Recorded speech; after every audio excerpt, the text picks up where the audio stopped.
Ladies and gentlemen, family is supposed to be our greatest source of love, protection, and belonging.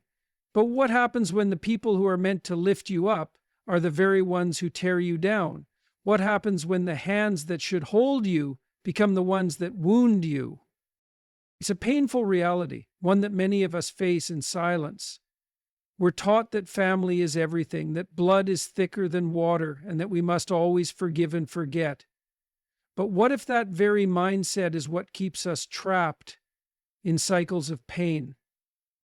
Today, I want to challenge that thinking. I want to talk about the wounds inflicted by family, the weight of resentment, and the dangerous path of seeking justice on our own terms.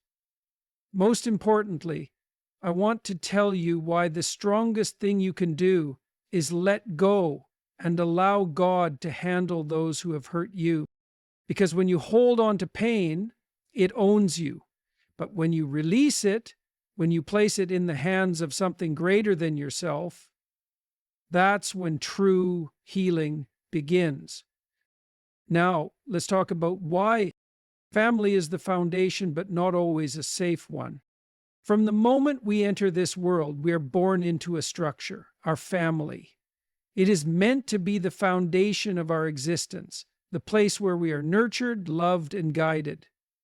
Parents are supposed to protect, siblings to support, and extended family to create a network of belonging. But as many of us have come to realize, this ideal doesn't always align with reality. For some, family is not a source of warmth, but of deep emotional wounds. The people who should offer comfort sometimes bring pain. The ones who should encourage us may instead criticize, dismiss, or belittle. Some families are riddled with dysfunction, manipulation, neglect, abuse, and toxic cycles passed down through generations. And because we are wired to seek acceptance from those closest to us, the pain inflicted by family cuts deeper than any other. But here's the real danger. When the very people who should love you the most are the ones who hurt you, it creates confusion, self-doubt, and even self-hatred. You begin to question your worth. If your own family treats you poorly, doesn't that mean something is wrong with you? That's the dangerous lie many people believe, and if you're not careful, you start to carry their dysfunction as if it were your own. It's critical to recognize that being hurt by family is not a reflection of your value. Sometimes people are broken, and they pass down that brokenness to others. Your parents, siblings, or relatives may be carrying pain they never healed from, and instead of confronting it, they project it onto you. Understanding this does not excuse their behavior, but it does allow you to see their actions for what they are, a reflection of their own struggles, not of your inadequacy. Yet, even with this awareness, the pain remains. The injustice of being hurt by the people who should love you most is not easily erased, and this is where we must make a choice. Do we allow our past to define us? Do we let bitterness take root? Or do we acknowledge the pain, set boundaries, and place the weight of justice into God's hands? Because if we try to carry it all alone, it will consume us.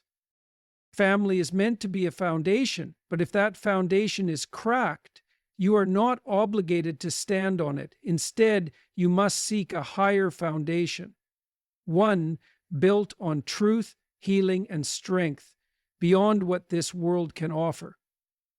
That is the first step toward freedom. Resentment is a poison that destroys you first. When someone in your family hurts you, whether through betrayal, neglect, or outright cruelty, the natural reaction is anger. And anger, in its rightful place, is not always bad. It signals that something is wrong, that a boundary has been crossed, that an injustice has occurred. But when anger is left unchecked, when it festers, it turns into something much darker. Resentment. Resentment is not just a feeling. It's a parasite that feeds on your mind, your emotions, and your soul. It keeps you locked in the past, replaying the offense over and over again.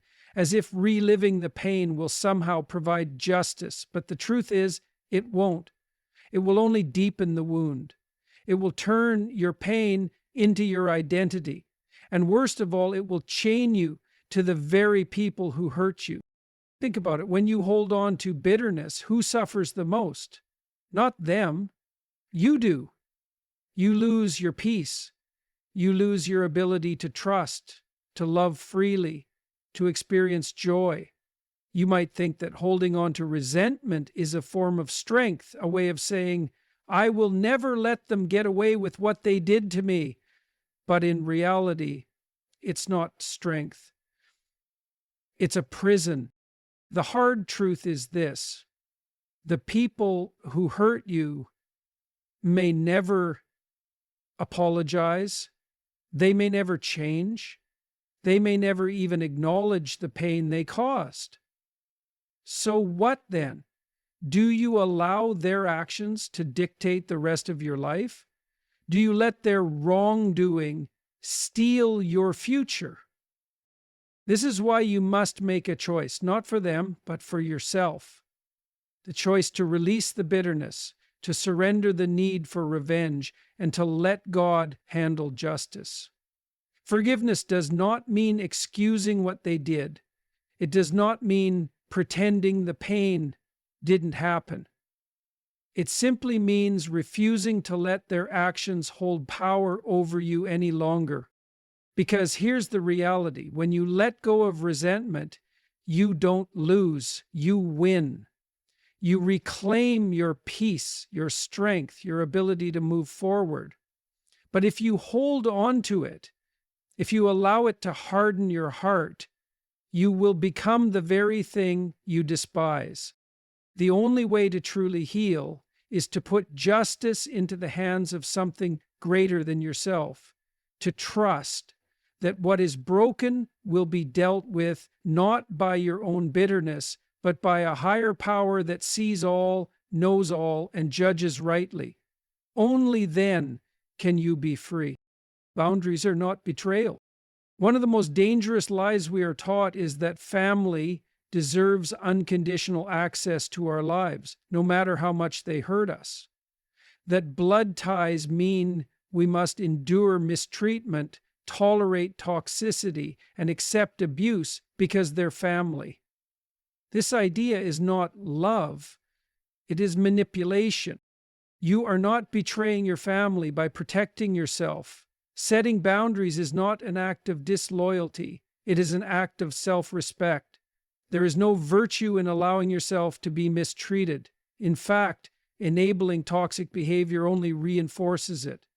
If someone in your family continually wounds you through their words, their actions, or their neglect, it is not just your right, but your responsibility to create distance.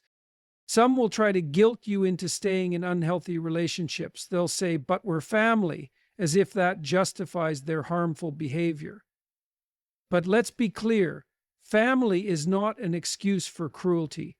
A toxic relationship does not become healthy simply because you share DNA. And being related to someone does not mean they have unlimited permission to hurt you.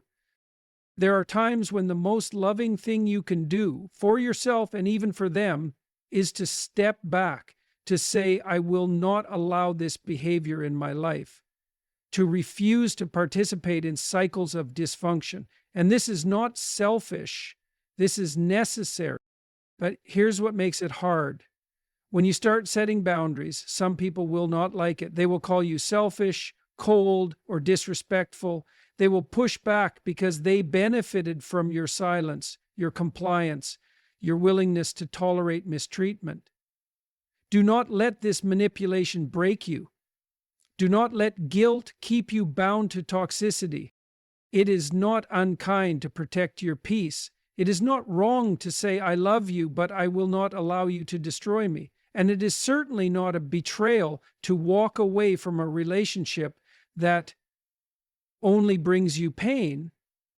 You do not have to hate someone to remove them from your life.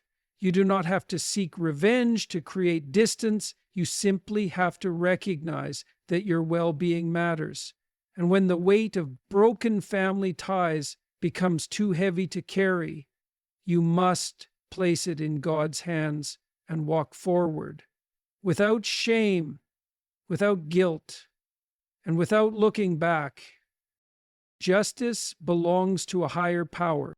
When someone in your family wrongs you, the desire for justice is natural. You want them to see what they've done. You want them to feel the weight of the pain they caused. You want fairness, balance, and maybe even an apology. That may never come. But here's the hard truth. You cannot control them. You cannot force them to understand, to change, or to make things right. The more you try, the more power you give them over your life. You waste your energy replaying the past, crafting arguments in your head, and wishing things were different. And while you sit in anger, waiting for justice, they go on with their lives unbothered. And this is why you must let go, not because they deserve it, but because you deserve peace. But letting go doesn't mean saying what they did was okay. It doesn't mean pretending it didn't hurt.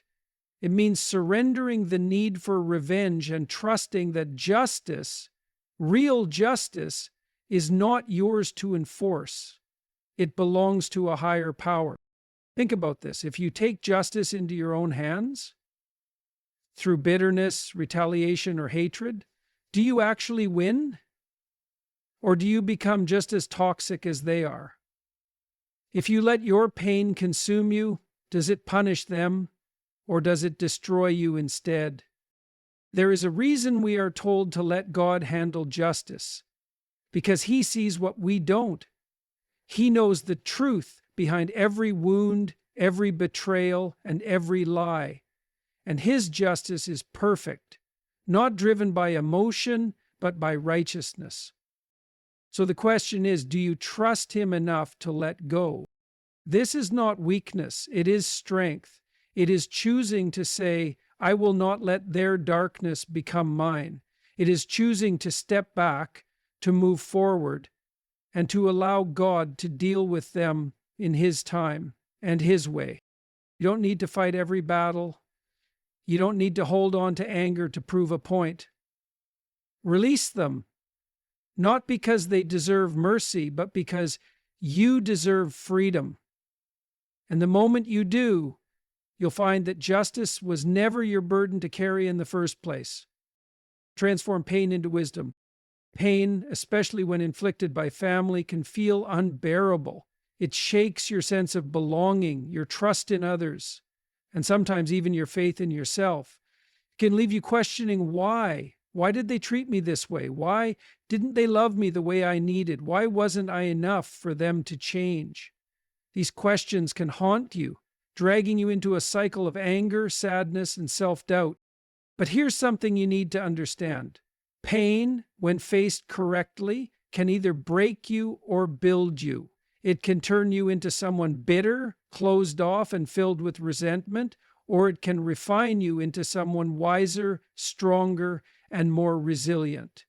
The choice is yours.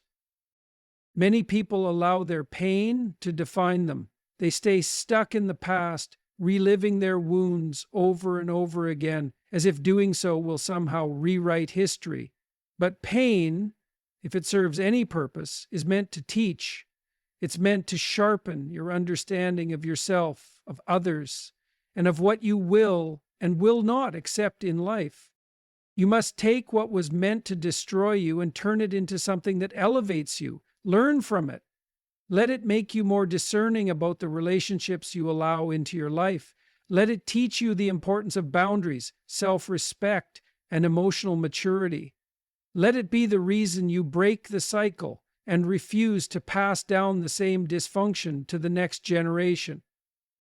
Most importantly, let it bring you closer to God, because when the people who were supposed to protect you fail, you must find your foundation in something greater.